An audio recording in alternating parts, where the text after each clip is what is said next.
The music industry can turn someone into a star almost overnight, but it can also move on just as fast. When that happens, it's often quiet and leaves people wondering what really changed. That's the kind of story many point to when talking about Petey Pablo. He was once a major force in Southern hip-hop during the early 2000s, known for hit records and a distinct style that connected with fans nationwide. For a while, he was everywhere, on the charts, on TV, and in the conversation. Then, just as quickly, his presence in the mainstream seemed to fade. Actor Terrence Howard has added to the discussion by suggesting that Petey Pablo's decline may not have been simply about popularity. In his view, there could have been deeper factors at play behind the scenes. Some people believe his career shift was more complex than it appeared, raising broader questions about how the industry works and how artists are treated during difficult periods. Others see it as a mix of timing, personal decisions, and the natural ups and downs of the business.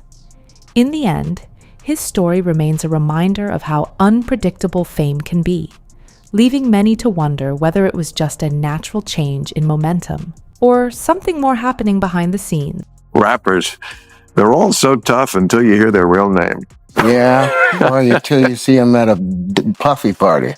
Oh. Then they're not tough no more. I'm surprised that the rap game is still alive because the masculinity that the rappers are supposed to portray, perform on me and you get your deal.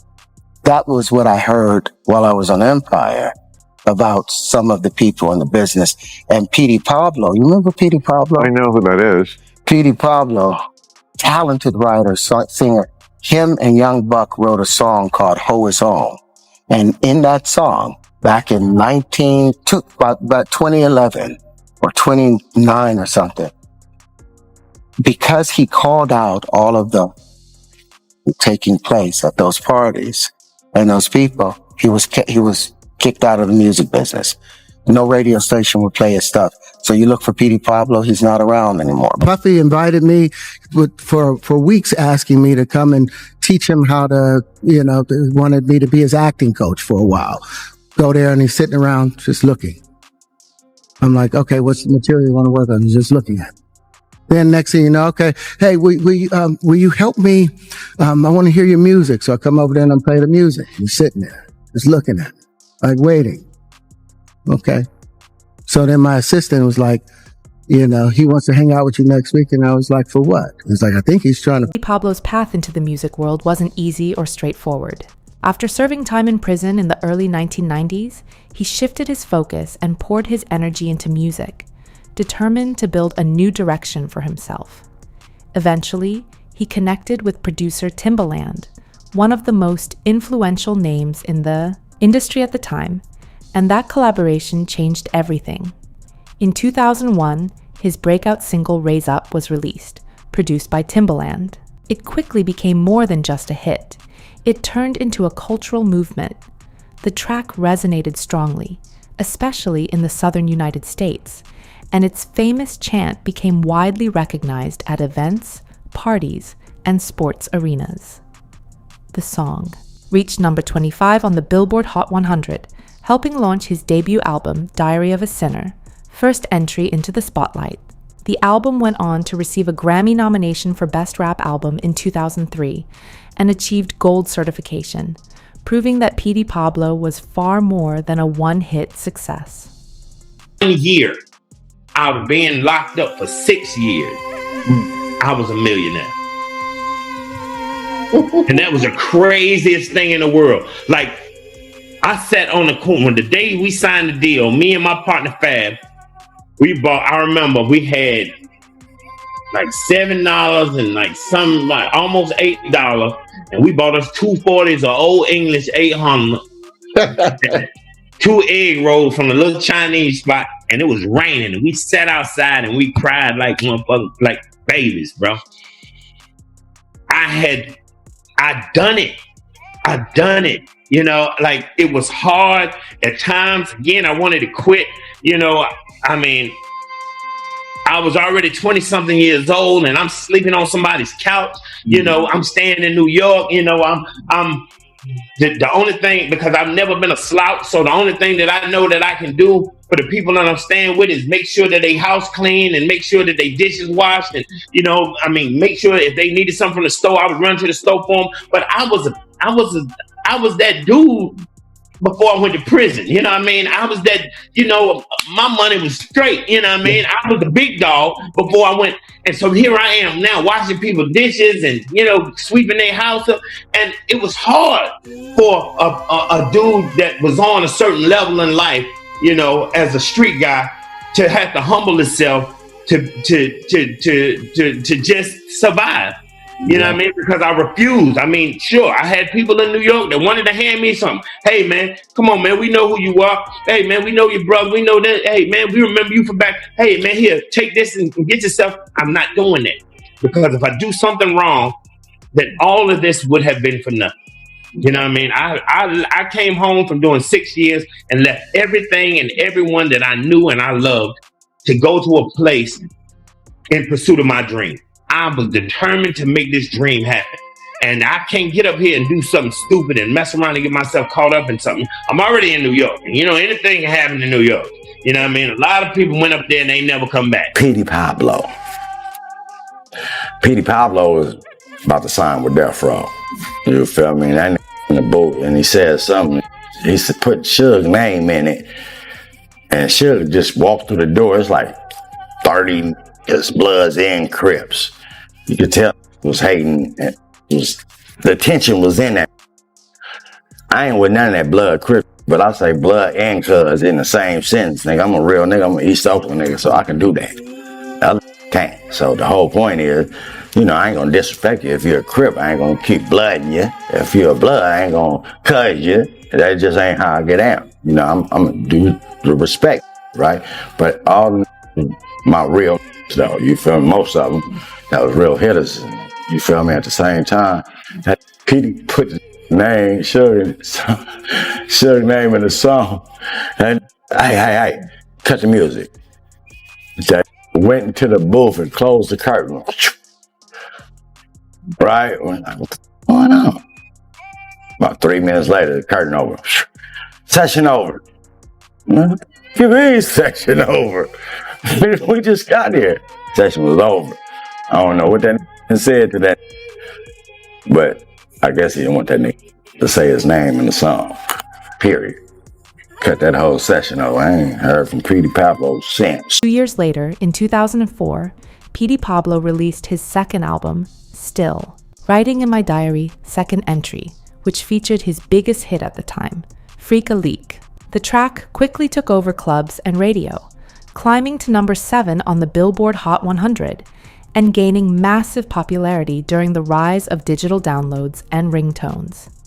Petey Pablo's presence was everywhere, on major platforms like BET and MTV, at award shows, and through collaborations with artists such as Ciara and Lil Jon. For a time, it seemed like he was on track to become one of the leading voices in Southern hip-hop.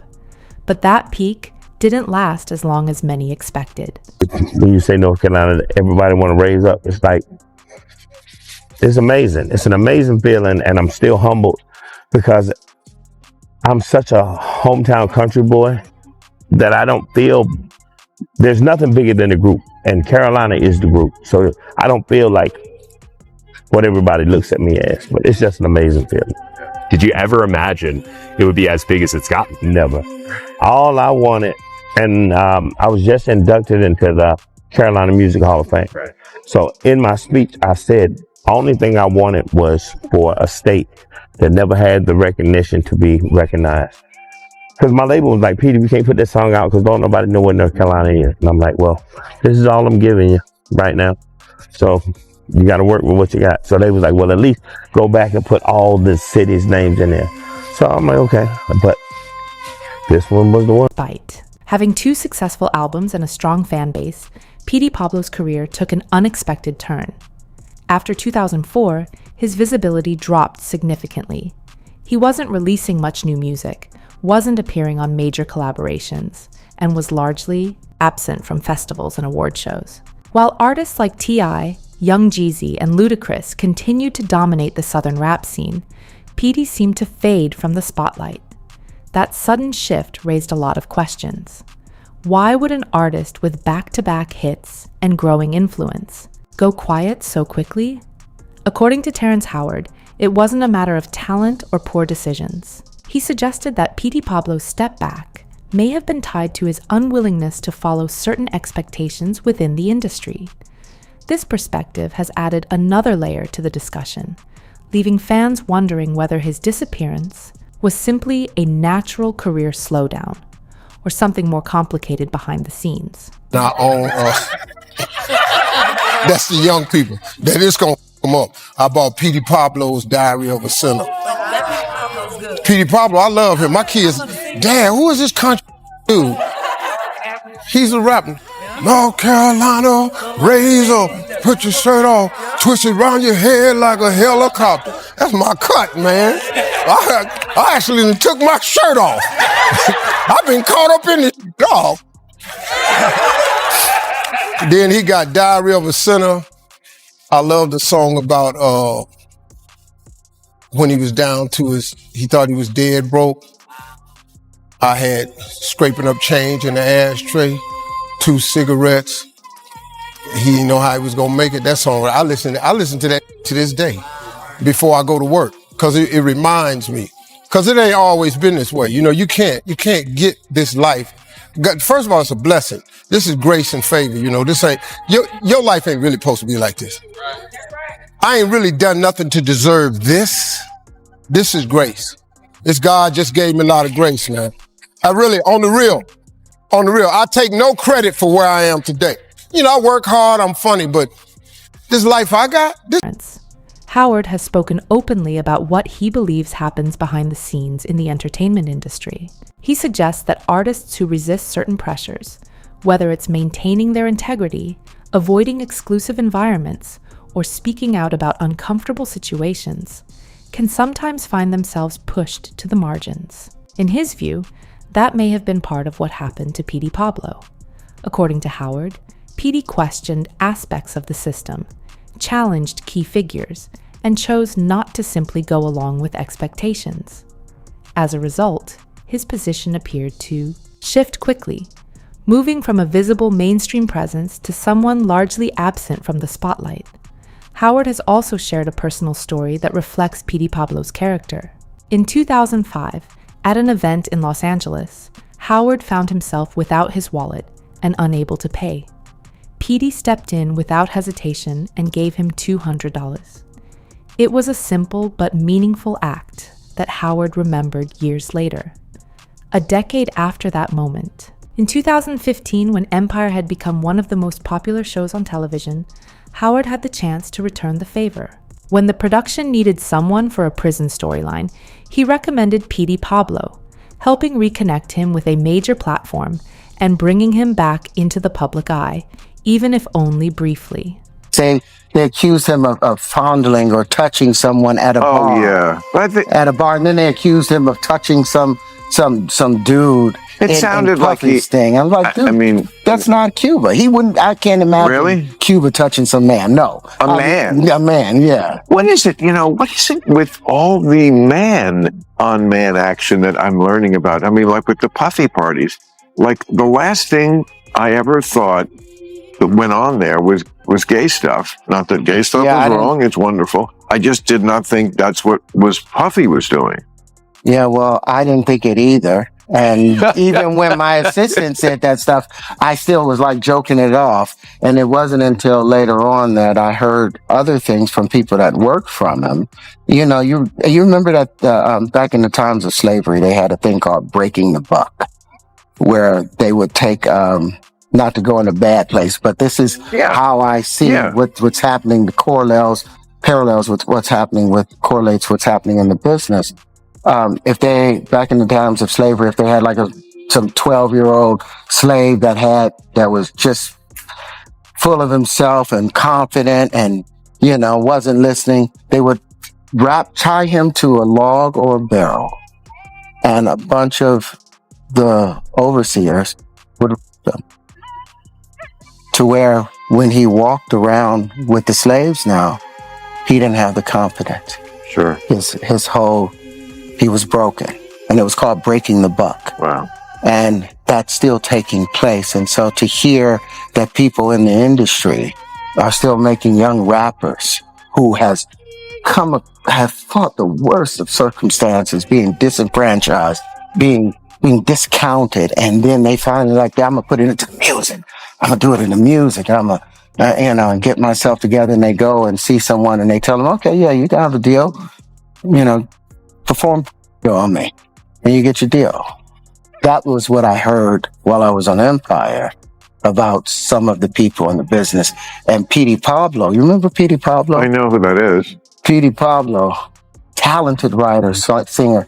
Him and Young Buck wrote a song called Ho Is Home. And in that song, back in about 2011 or 29 or something, because he called out all of the taking place at those parties and those people, he was kicked out of the music business. No radio station would play his stuff. So you look for Petey Pablo, he's not around anymore. But that song, Ho It's On, they did not care. They went all in on it. That connection helped Petey Pablo land a small role on Empire, where he appeared as an inmate alongside Lucius Lyon, played by Terrence Howard. Along with acting, he also contributed creatively by writing the track Snitchway, which was featured in the show. The song reportedly brought in around $15,000 and gave him a brief return to public attention. However, this moment didn't turn into a full comeback. It was more of a gesture of appreciation from Howard, recognizing Petey Pablo's past kindness and loyalty, rather than restarting his career on a larger scale. Even with that exposure, the industry didn't fully embrace his return. His name remained mostly absent from major radio rotations, big label releases, and large tour lineups. Then, in 2010, Petey Pablo faced legal trouble after being arrested at Raleigh-Durham International Airport for attempting to board a flight with a stolen firearm. He was later sentenced to nearly 3 years in federal prison. On the surface, it appeared to be a case of an artist harming his own career. But in a broader context, some people question why his path back seemed more difficult than others. Artists like T.I., Lil Wayne, and Meek Mill also faced legal challenges and served time, yet managed to return with strong industry and fan support. In their cases, those experiences became part of their comeback narratives. This contrast continues to raise questions about why Petey Pablo's journey back into the spotlight didn't follow a similar path.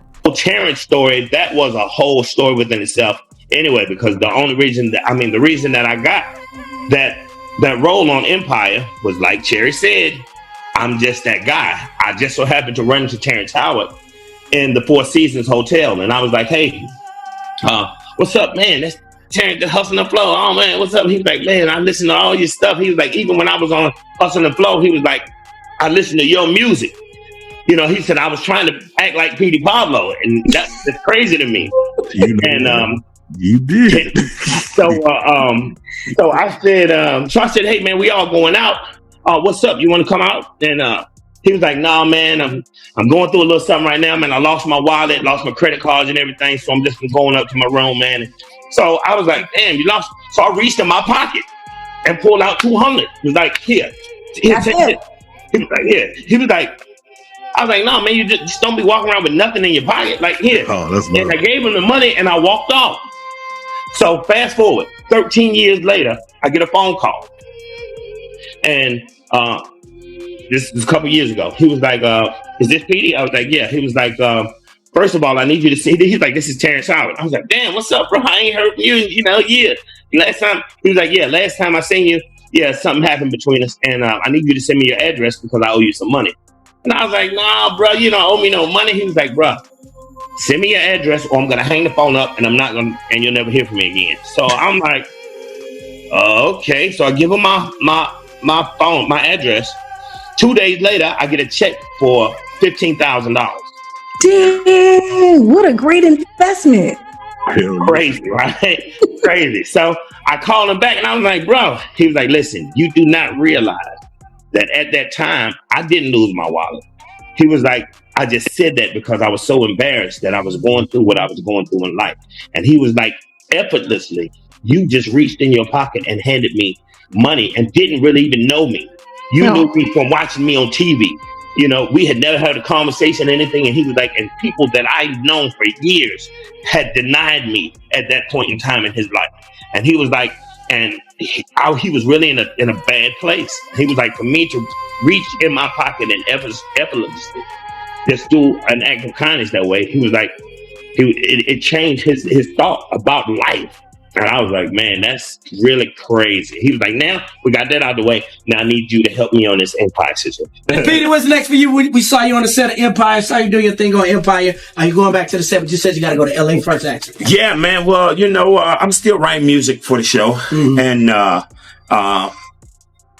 Terrence is my brother, you know, and that's another thing. Again, I don't want to speak too much about it because, you know, when I get uneasy feelings about certain situations, you know, sometimes my mouth will put me in situations where I'll be walking around looking like I have lost everything in the world. Like, what did I just say? I did not just say that publicly, but I will, you know, and really don't mind it. But I mean, I understand that there are dire consequences behind some of the things that I say.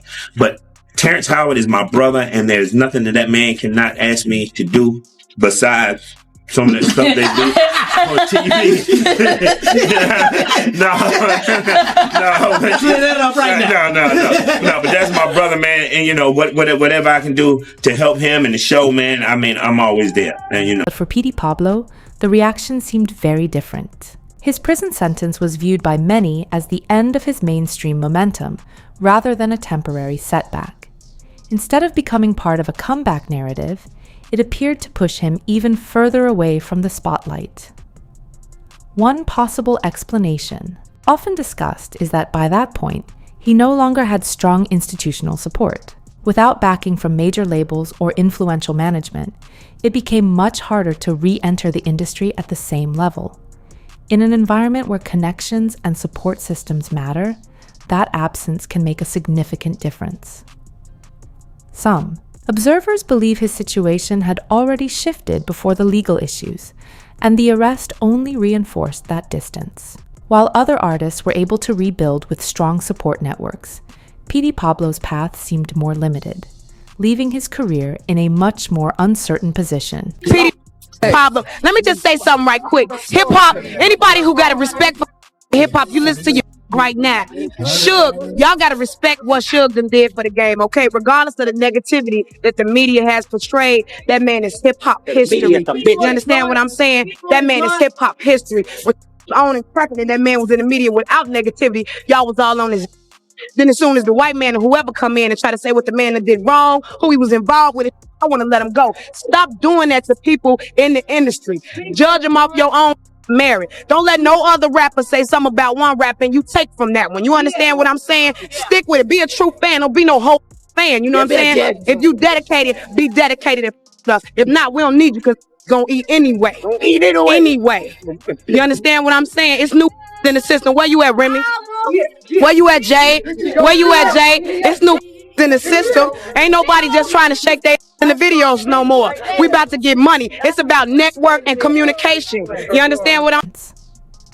Howard has often spoken about what he sees as the darker side of fame. He isn't alone in raising concerns. Voices like Jaguar Wright, Orlando Brown, and Kanye West have also shared strong opinions about how the entertainment industry operates behind the scenes. Some of these perspectives describe an environment where opportunities can depend heavily on relationships, influence, and maintaining a certain public image. There are also claims that speaking out or going against expectations can make it harder for artists to keep their momentum. Howard, in particular, has suggested that success can come with significant pressure and difficult trade-offs. Supporters of this viewpoint often point to cases like Petey Pablo as an example of how a promising career can slow down unexpectedly. At the same time, it's important to recognize that these ideas are widely debated, and there isn't one confirmed reason why some artists fade from the spotlight. Looking at the broader industry, many artists who once had strong backing from Major figures like Diddy, Jay-Z, or Birdman didn't maintain long-term success. In many cases, that can come down to a mix of changing trends, business decisions, personal challenges, and intense competition. While some people see patterns and deeper meanings, others view these outcomes as part of the natural rise and fall cycle that has always existed in entertainment. Just imagine I'm watching Petey Pablo in his car and my brother, Big Spider, in his passenger seat doing this. And Petey Pablo letting him unscrew his earrings. Rest in peace, Del Dog from Main Street. If it wasn't for Del Dog pulling up, not demanding, but really politicking, pleading, begging my brother, because he had interest with Petey Pablo that he needed Petey Pablo to feel like, I'm safe with you, I was here with you. So Del Dog really pleaded to my brother to give him that pass, which was a very hard pass for my brother to get. But I just seen Petey Pablo sit there and allow a nigga to screw his earrings out and didn't do nothing. Damn. Am I lying, Petey Pablo? Man, Suge just pretended like he wasn't around or didn't, because wasn't Petey Pablo actually signed to Death Row at one point or was gonna sign? This is the thing. With Suge, it had nothing to do with Petey Pablo.